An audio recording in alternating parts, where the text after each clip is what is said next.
Ito nga pala yung ginagawa ko tuwing araw kasi nga araw-araw kaming naubusan ng tubig pampalakas ng strength.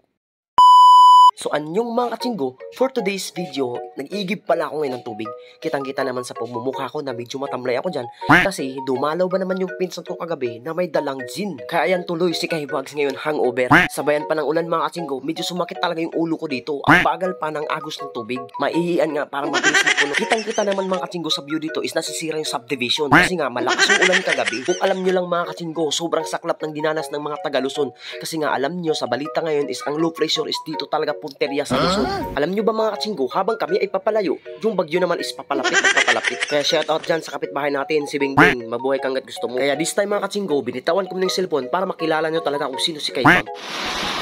So yun mga katsinggo, nagigib nga ako ngayon kasi nga wala kaming panligo.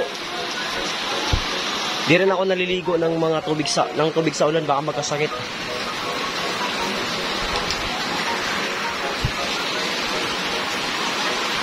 Yan mga katsinggo, lumakas na yung ulan.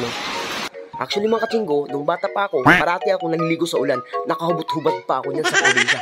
Kaya ngayon, nandito na tayo sa Maynila, kailangan natin mag-improve, mag-upgrade. Kasi nga talaga, sabi ng iba, nakakasakit daw yung tubig ng ulan. So ayan tayo huwag na natin i-compare yung noon sa ngayon. Kasi iba na talaga yung ngayon sa noon. Parang kayo lang talaga ng boyfriend, girlfriend mo noon. Pero hindi na ngayon.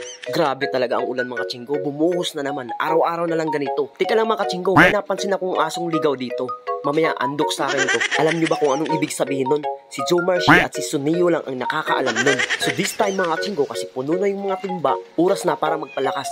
Oras na para makita nyo kung gaano ako kalakas. Makita ko to kay Sajang Lim, nabujirupta ako. In Korean, in English, diligent. Sa Tagalog naman, masipag. Ganun ako kalakas at kabilis mga katsinggo. Kitang-kita nyo naman sa video mga katsinggo na nakapass forward yan. Teka lang, may sasabihin si Kaybags dito. Lumakas na talaga mga katsinggo. Patay tayo.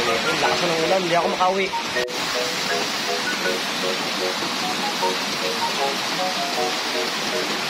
So ayan na naman mga katsinggo, lumakas na naman yung ulan. Pero hindi na tayo magtaka kasi hindi na bago yan. Kitang-kita nyo naman mga katsinggo, si nanay ang bilis niyang maglaba. Kasi nga hinahabol niya kung gaano kabilis ang ulan. Parang ako lang din mga katsinggo, pero sinadya ko to. Kasi gusto ko tuloy-tuloy yung pagsasalita ko. Kasi alam ko naman talaga na mauubusan na naman ako ng laway. Ang sipag ng batang ito, kahit umulan, nag-iigib. Pero ayos lang yan, nakasingit ka naman sa akin. So this time mga katsinggo, binilisan ko pagbuhat ng tubig. Kasi nga maglalaba pa ako. Lumakas na naman yung ulan, awit talaga to. Pero patapos na rin naman ako. At ito pa mga katsinggo, sa mga gustong magpa-shoutout dyan, mag-comment down below lang kayo. Malaki naman yung comment section dyan. Abay, ano pang hinihintayin nyo? Sasabihin nyo lang naman doon na, hello Kaybags, ang cute mo. Pa-shoutout sa next video. Ganun lang kadali. Kaya ano pang hinihintayin nyo? Mag-comment na at sabay na rin yung may kamay dyan na ka-thumbs up, pipindutin nyo na lang din yun. At i-share nyo sa mga kaibigan nyo. Ganun lang kadali. Ganun lang din kadali ang trabaho ko. Kaya nagbabayad na ako dito. Sa halagang 34 pesos lang naman. 6, 7, 8, 9, 40. 10 na lang. Sumatik. Ganun lang kabilis magbilang ng pera. After ngayon mga katsinggo, umuwi na agad ako. Kasi nga, marami pa tayong gagawin at maglalaba pa ako. At shoutout na din kay Gelbis James Iliano, ang unang nakapagpa 300 ng followers ko.